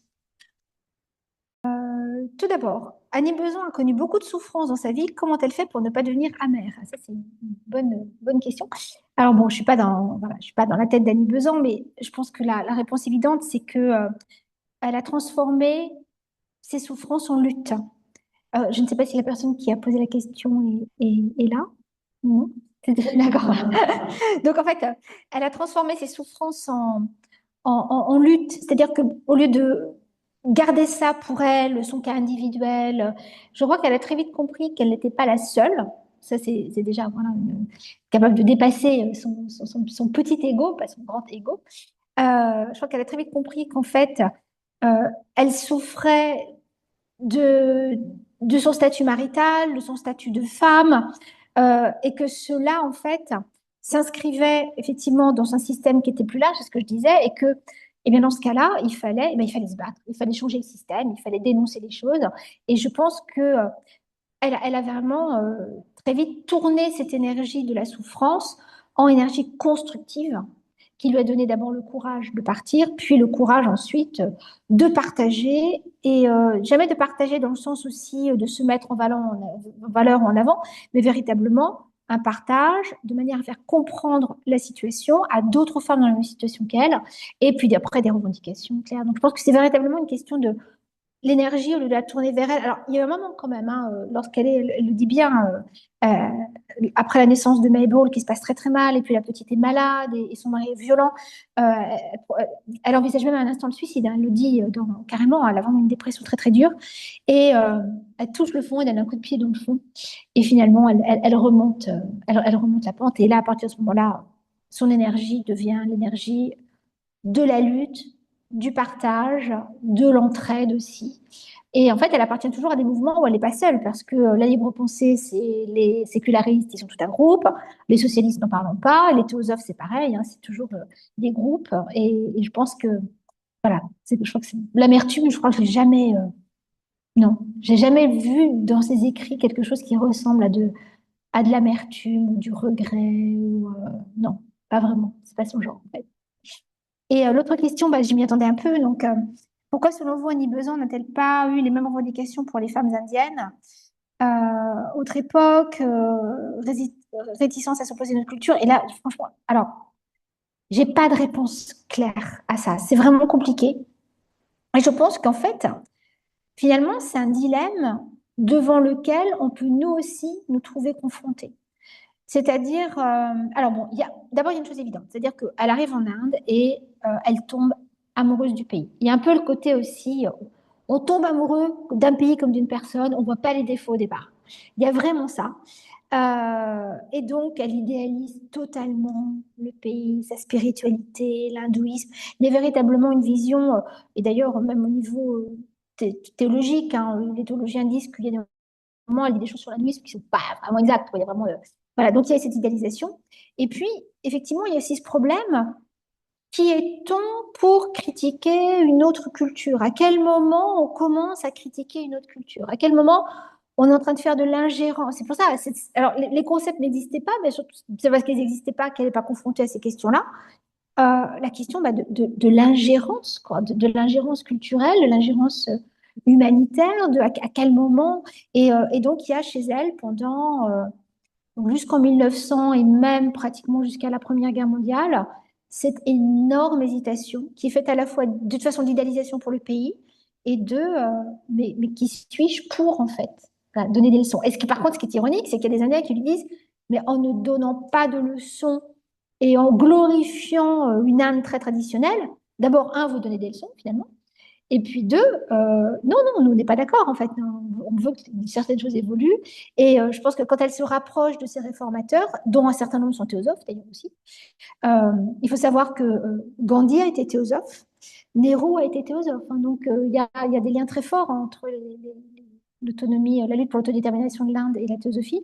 Donc quand elle se rapproche de ces gens-là, et d'un certain nombre de femmes également, brahmanes, qui elles sont pas du tout pour la vision traditionnaliste qu'elle a, elle change d'avis. Et ce que je trouve remarquable aussi, c'est qu'elle est capable d'évoluer, de changer, de s'apercevoir que bah non, là, elle s'est trompée.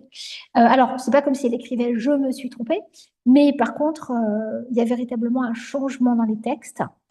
Et elle est très habile aussi quand elle dit non, non, non, mais c'est toujours de l'hindouisme, mais en fait, j'appelle pas à l'occidentalisation, mais j'appelle à réformer les choses pour que ça ressemble plus à ce qui aurait été l'hindouisme originel. Alors, je pense qu'elle est sincère. Je crois qu'elle est sincère. Je crois qu'elle est. Les théologiens disent, je sais pas exactement ça, mais c'est pas grave. Hein. Donc, elle arrive à faire ça. Donc, voilà, il y a ce mélange d'idéalisation complète, de peur de l'ingérence, avant que finalement. Mais ce qui est très bien, c'est que ça vient aussi des Indiens qui lui disent, mais non, non, non, allez-y, c'est bon, voilà, on est d'accord, on n'est pas d'accord avec le statut des femmes, on veut cette évolution et Sarojini Naidoo en particulier, qui après devient approche d'elle, voilà, lui dit non, mais c'est le même combat, quoi, une seule humanité, et les femmes méritent toutes ces combats équivalents. Donc en fait, l'amène à dépasser ce relativisme culturel qui ferait que on peut accepter des choses parce que c'est dans une autre culture. Quoi. Mais c'est vrai que c'est compliqué. C'est compliqué, je voulais en parler quand même parce que je pense que c'est un problème qui est toujours avec nous de nos jours, quoi. En particulier quand on est féministe, hein, c'est parfois compliqué effectivement de se dire, voilà, on ne peut pas le bonheur des gens contre leur gré non plus, donc voilà, compliqué.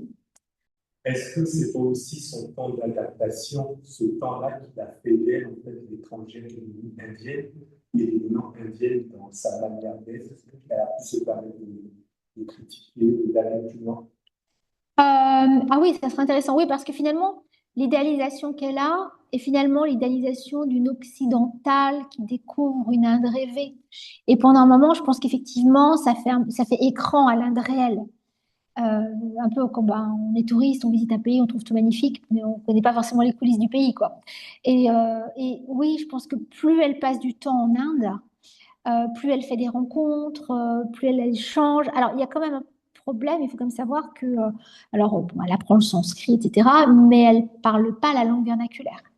Annie Besant en Inde, elle s'exprimait en anglais, elle a parlé qu'en anglais, donc je pense que elle est aussi peu en contact, malheureusement, avec les gens les plus modestes en Inde, les gens qui sont pas anglophones. Ça, elle les connaît pas bien. Et ça jusqu'à la fin, elle les connaîtra pas bien. Mais au bout d'un moment, il y a des relais en Inde de réformateurs qui, eux, connaissent les problèmes et qui peuvent effectivement en parler avec elle. Mais oui, je pense que c'est ça, effectivement. Il y a... Donc, elle arrive en 1895, elle s'installe d'abord à Bénarès, avant Madras, et elle vit quand même dans un petit cercle théosophe, un peu fermé au départ. Et oui, je pense qu'effectivement, on peut dire ça.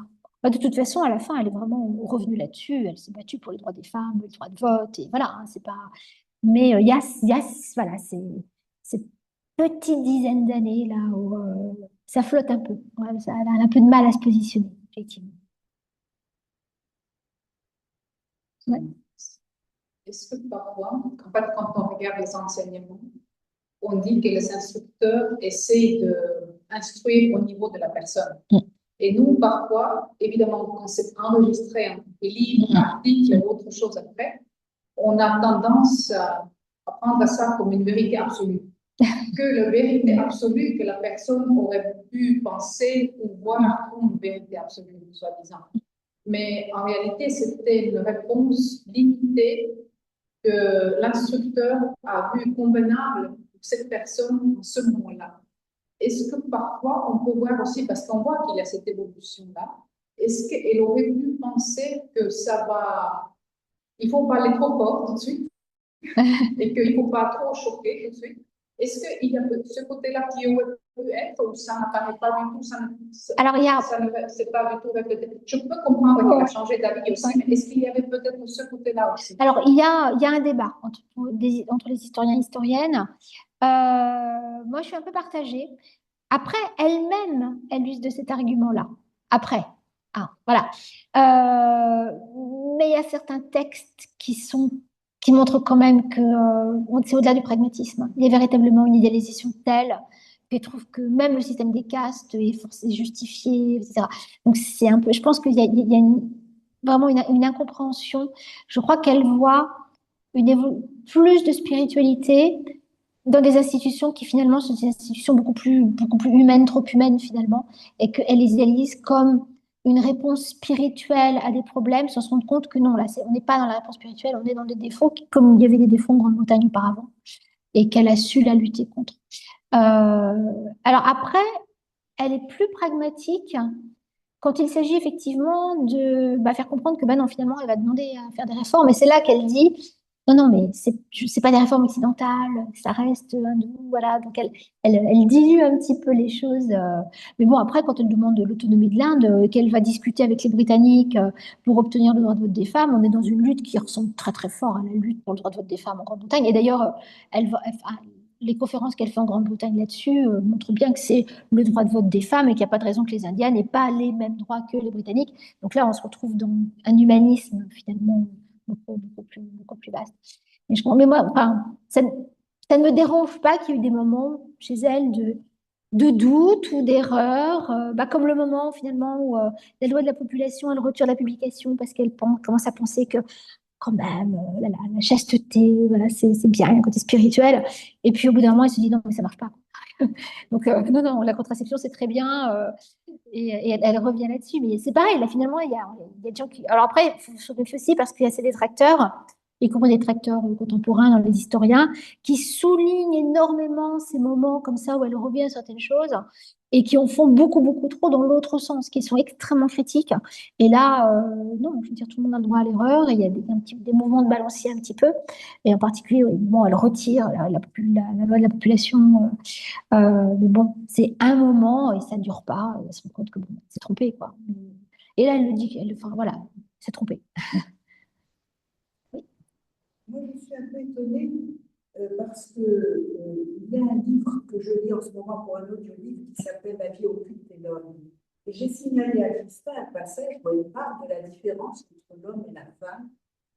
Et j'étais un petit peu choquée parce qu'elle a l'air d'adhérer en disant que la femme est faite pour les émotions, l'homme pour l'intellect, et que c'est pour ça qu'il y a les hommes sont plus doués pour les sciences, les femmes, etc. Tu m'as dit de signaler les passages qui me choquaient. Et je l'ai dit, c'est étonnant. Alors, je ne sais pas quand elle a écrit ce livre, mais peut-être que c'était tôt et qu'elle a évolué. Ah, alors en fait, oui, je comprends. Alors c'est un peu complexe en fait, parce que même quand elle dit on se réincarne en tant qu'homme et femme, etc., Euh, Rien qu'en disant ça, elle dit qu'il y a besoin de de ces incarnations alternées, parce que finalement, elle envisage quand même les hommes et les femmes comme différents. Et donc, s'il faut faire l'expérience des deux, ça veut dire qu'elle les imagine comme différents. Enfin, voilà. Donc, elle n'est pas dans l'identité homme-femme totale. Elle pense que l'ego est totalement asexué. Et par contre, où elle est extrêmement moderne, c'est quand elle dit que on porte avec nous des souvenirs inconscients des autres vies, parfois très puissants. Et elle dit, et ça explique pourquoi, mais il y a des femmes qui sont très masculines, et je pense elle-même était très masculine. Pas dans son physique haute, mais dans sa façon d'être, dans sa... Oui, oui, et puis on voit bien, enfin, bon, elle a été mère, mais la maternité, ça l'intéresse pas du tout, enfin, c'est pas du tout son truc. Elle est, elle s'entend mieux avec les hommes qu'avec les femmes aussi, ça, c'est assez intéressant. Donc elle est très masculine, je pense qu'elle a aussi cette réflexion sur elle-même, elle le voit bien, et en fait, elle te fait capable de dire, il y a cette alternance, mais en même temps, il y a des hommes très féminins, il y a des femmes très masculines, et c'est lié à tout ça, et c'est normal, et c'est pas un problème. Donc, je pense qu'elle est plutôt dans la description du féminin et du masculin, mais quand elle parle des individus, il n'y a pas de sa part de préjugés. C'est-à-dire, et d'ailleurs, elle-même, elle a fait une licence de sciences, et elle était scientifique. Elle était beaucoup plus scientifique que littéraire quand je fais mes cours sur l'histoire des femmes, enfin, je pose un certain nombre de concepts. Donc maintenant, on établit une différence importante entre le sexe biologique et le genre. Donc le sexe biologique, c'est le sexe dans lequel on est, sachant qu'il y a des personnes qui naissent naturellement intersexuées. Il ne faut pas les oublier, elles sont censées être oubliées, mais elles existent réellement. Et puis le genre est une construction culturelle. Et chaque société va attribuer culturellement, historiquement, un certain nombre de qualités, d'attributs, de rôles en fonction du sexe. Mais c'est une pure construction, y compris les types d'intelligence. Une société va encourager les femmes et les hommes à développer tel type d'intelligence, ce qui, bien entendu, va finir par arriver, voilà. Et à part, surtout si c'est de l'éducation dès le plus jeune âge, mais ça reste une construction culturelle. Et pareil pour les civilisations au sens général, tu parles de tes racines africaines, mais ça, voilà, il y a un certain nombre de constructions, mais qui n'ont rien à voir avec les possibilités biologiques au départ. Les cerveaux féminins et masculins ne sont pas différents, mais par contre, leur développement peut après être différent en fonction voilà, en fonction du contexte. Je pense que c'est ça.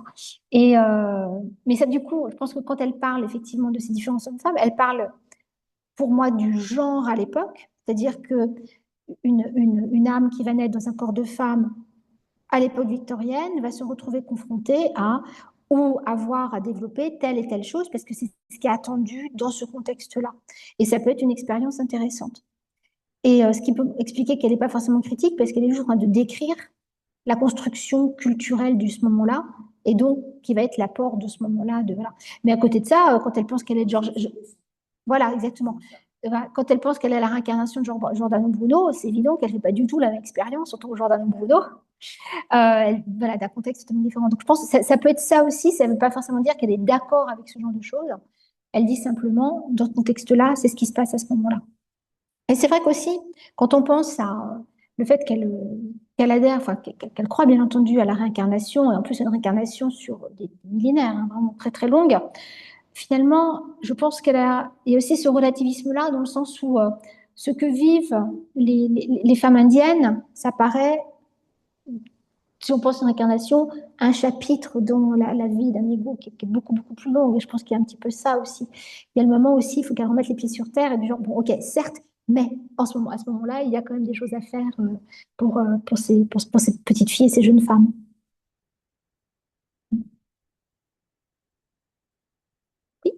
Vous êtes arrivé à la philosophie par Annie Besant ou c'est la philosophie que vous avez connue par Annie Besant? Non, par Annie Besant, vraiment. Vraiment, c'était véritablement. Moi, je travaillais déjà sur les femmes à l'époque victorienne, sur les mouvements socialistes et tout, donc forcément, je l'avais croisée. Et mon grand questionnement a été, mais pourquoi est-elle devenue théosophe? Et beaucoup d'historiens présentaient ça comme une rupture, et puis finalement, ils n'avaient pas grand-chose à faire de toute la période où elle était théosophe d'ailleurs après. Enfin, et je dis non, c'est pas, non, il y a quelque chose là, voilà, il y a une logique, il y a quelque chose, il y a pour elle, c'est une évidence. Et donc, c'est là que j'ai travaillé à comprendre le lien entre son féminisme, son socialisme et la théosophie. Et j'ai vu que ben non, non seulement c'était logique, mais qu'en fait, il y avait plein de suffragettes qui étaient devenues théosophes, plein de socialistes qui étaient devenus théosophes, des travaillistes, enfin, que c'était un mouvement culturellement extrêmement important, parce que c'est un mouvement spirituel, c'est toujours le cas, mais qui offrait des réponses extrêmement intéressantes aux quêtes spirituelles de tous ces gens-là. Comme c'est des gens qui m'intéressaient et que j'admirais, ben, ça m'a semblé intéressant d'aller voir la théosophie de plus près également, parce que c'était. Voilà. Donc c'est Annie Besant qui m'a fait découvrir la théosophie. Voilà, absolument. En lisant, en m'intéressant à l'île d'Annie Besant et parmi d'autres, mais surtout à Annie Besant, parce qu'elle est très humaine. Elle a rencontré des souffrances humaines, pas comme la Bastille, mais autrement. Et donc, de A jusqu'à Z, j'arrive à cette conclusion tout à fait temporaire, parce que toute conclusion est temporaire, que chaque destin humain est vraiment tout fait de moments de rupture. Oui. Et alors, on peut parler de rupture. Alors, je pense que dans sa vie, il y a une vraie rupture. C'est lorsqu'elle quitte son mari. Là, véritablement, c'est un choix. Alors, pour le mariage lui-même, ah oui, c'est une autre idéalisation. Elle est également très influencée par sa mère. Et elle était en adoration devant sa mère. Et elle a surtout pas osé dire non à sa mère, en fait. Donc ça, c'était le problème. Et d'ailleurs, il y a un de ses grands amis, qui est un journaliste qui s'appelait William Stead, qui a écrit une petite biographie d'elle. Et William Stead, lui, casse sa mère en disant mais c'est pas possible qu'elle lui a fait un truc pareil, elle devrait la critiquer. Parce qu'en fait, à l'époque victorienne, en Grande-Bretagne, le mariage arrangé était très mal vu, contrairement à la France. On ne faisait pas de mariage arrangé. Enfin, les jeunes gens étaient censés se rencontrer, de préférence dans le bon milieu social, etc. Mais il n'y avait pas de mariage arrangé. C'était très, très mal vu. Or là, c'est un mariage arrangé. Et ce qui est proprement scandaleux à l'époque. Donc, elle aurait pu être beaucoup plus critique. Bon, après, elle a 19-20 ans, elle est toute jeune. Hein, donc là, il y a une rupture. Et après, moi, je vois pas tellement des ruptures parce que finalement, c'est plutôt les choses évoluent et s'ajoutent. Alors, la libre pensée, quand on lit ces textes, elle n'est pas tellement athée, elle est plutôt agnostique, etc. Et puis la notion de libre pensée, de tolérance religieuse, spirituelle, etc., ça, elle le garde jusqu'au bout de sa vie. Le socialisme, elle le garde jusqu'au bout de sa vie. Elle continue effectivement à être du côté des plus humbles. Elle va défendre des syndicats en Inde, des syndicats ouvriers en Inde plus tard. Elle est travailliste. Elle adhère au parti travailliste après la Seconde. Donc elle continue en fait finalement. Je pense qu'à partir du moment où elle avait quitté son mari, pratiquement tout de suite, elle devient conférencière, journaliste. Et finalement, toutes ces luttes, elles les mènent avec exactement les mêmes moyens d'action. Donc ça ne change pas tellement. À l'époque, c'est donner des conférences publiques, réussir à se faire publier, rédiger des pétitions, manifester. Enfin voilà. Et donc en fait, ça, quelle que soit la cause, elle le fait. Donc qu'elle le fasse pour la libre pensée, le socialisme, les droits de vote des femmes avec les suffragettes, ou la lutte pour l'autodétermination de l'Inde, c'est les mêmes moyens d'action. Et ces stratégies, elle les connaît par cœur. Et donc elle les adapte et elle les applique pour toutes les luttes. C'est pas, je pense que c'est pour ça que je dis la vraie rupture, c'est le moment où elle quitte son mari. Et là, il faut qu'elle gagne sa vie. Et là, elle a des choses qu'elle a envie de dire, elle a des choses qu'elle a envie de partager. Et là, elle se lance. Et après, pour moi, c'est à la rigueur des tournants, mais pas des ruptures. Ça continue logiquement, en fait, jusqu'au bout. Elle est anti-impérialiste avant même d'aller en Inde. C'est-à-dire que dès les années 1870, en tant que libre penseuse et après en tant que socialiste encore plus, elle écrit contre l'impérialisme. Elle écrit contre d'Israéli, elle écrit contre le fait que Victoria ait été couronnée impératrice des Indes en 1876, donc c'est très tôt. Elle écrit contre ça, elle est contre l'impérialisme. Elle écrit contre la guerre en Afghanistan, elle écrit contre le fait que le canal de Suez que les Britanniques s'emparent du canal de Suez, contre la guerre au Soudan. Elle écrit vraiment contre. Donc, quand elle part en Inde, elle part pas dans une Inde qu'elle souhaite continuer à faire partie d'un empire. Donc non, c'est pas. Elle n'a pas mis celle Ah ouais. Ah ouais. Non, non, non. Pour ça, pour le coup, non. Alors après, là, on peut considérer qu'elle reste quand même très occidentale sur plein de choses. Et puis, elle essaye aussi de faire la leçon aux Indiens, y compris sur comment réussir votre indépendance. Hein. C'est un peu ironique parce qu'elle est britannique et elle leur dit comment c'est de devenir indépendant. Mais donc c'est toujours les problèmes hein, quand on. Voilà. Mais non, non, elle est anti-impérialiste depuis très longtemps en fait. Et Charles Bradlaugh, avec qui elle travaillait à la Société de lutte pour la laïcité, Charles Bradlaugh, il était tellement euh, véritablement impliqué dans la lutte pour l'Inde qu'il était. Alors, lui, il finit par devenir député au Parlement et il est surnommé le député pour l'Inde. Tellement est lui-même. Voilà. Et Charles Bradlaugh, il est d'ailleurs, il a même voyagé en Inde avant elle. Or, voilà, donc ils travaillaient ensemble, ils échangeaient. Donc, il a Non, il n'a pas rejeté son mandat. Comme il était, lui, alors athée, vraiment, on lui a refusé le droit de jurer sur la Bible. Et donc, enfin, c'est pas tellement jurer sur la Bible. C'est-à-dire que pour aller au Parlement, il y avait un serment à faire. Et c'était un serment qui était religieux. Et on a dit non, non, mais comme il est athée, le serment religieux, il n'y croit pas. Donc, on ne va pas lui faire confiance. Donc, voilà. Et donc, en fait, il a été réélu plus que ça. Il a dû être réélu 4 fois, je crois, en tout. Et les 4 fois, il n'a pas eu le droit de siéger. Il n'y a que la 5e fois que la loi a été changée et qu'on l'a autorisé à prononcer un serment non religieux, un serment laïque. Et là, il a pu siéger. C'était une très haute lutte. Il est mort relativement peu de temps après. Il était épuisé. Et Annie Besant l'a soutenu hein, dans cette lutte-là. Donc la lutte vraiment là pour la libre pensée, pour que tout le monde puisse siéger au Parlement. Voilà. Qui est Charles Bradlaugh? Ah oui, c'était un sacré monsieur, oui. Mais ils ont été très proches. Hein. Enfin, on pense que si elle avait pu, ils se seraient sans doute mariés. Il y a- Les filles de Bradlaugh dit plus tard, non mais ils se seraient mariés si elle avait été libre, ils se seraient mariés. Quoi. Alors peut-être pas eu la même vie d'ailleurs, hein, finalement, c'est plus se marier. Je me suis posé la question, est-ce qu'elle était d'abord politique et ensuite philosophe ou l'inverse? Alors chronologiquement, elle était d'abord politique puis théosophe.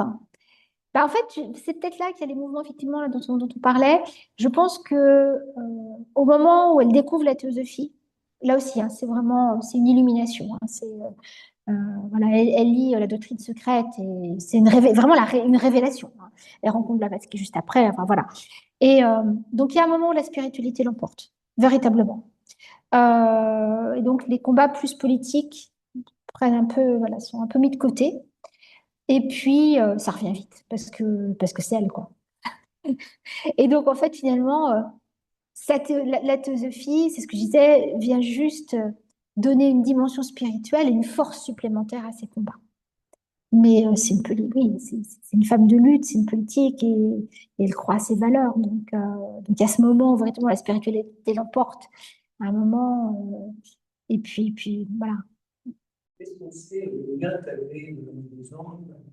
Oui, alors justement, heureusement, elle n'était pas du tout parce qu'effectivement, un certain nombre de gens qui militaient pour la contraception se sont retrouvés également, malheureusement, à militer pour l'eugénisme.